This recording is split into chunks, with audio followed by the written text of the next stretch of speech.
Prime Minister Fredrik Reinfeldt, are you satisfied with the conclusion of the Northern Future Forum?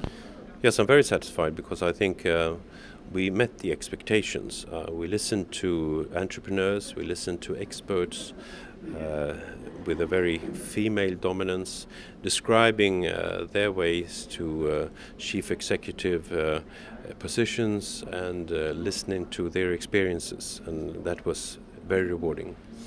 And what are the main conclusions that you actually take with you on the two topics that were discussed during the forum? Well, I think, for instance, I learned about the Norwegian project to stimulate women in the hospital care to stay longer in the workforce around the ages of 55 to 60, which I think is very important to discuss, to increase the motivation, to pinpoint the fact that they need to be seen as part of the workforce and to discuss how they can stay on longer. That was interesting. We also listened to other examples of women who had made a very clear career, and they said what made that possible.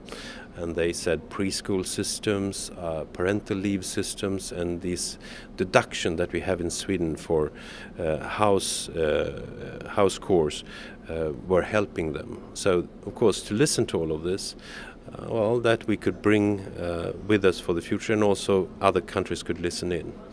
And are there any of the conclusions that will actually become decisions for the Swedish government? Well, that might be the case. I think the idea now was more to listen, to see the examples from others. But I listened in a lot about the examples they have given. But I think it's also a point to make that we did not say that now we should make policy directly after this. That might come in the future, and we will come back with solutions where we have listened to others, which I think is a modern way of practicing good policy.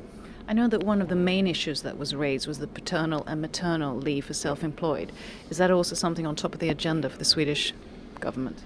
Well, I think the point made by the women that brought this forward was to say it's very important that there is such an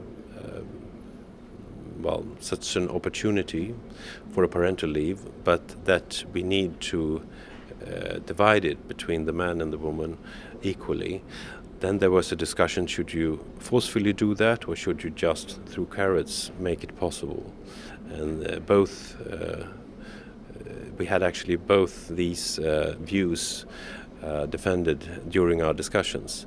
But they said that this is of utmost importance, to be able to combine children with a career, and to also partly, see the man take their part of the responsibility.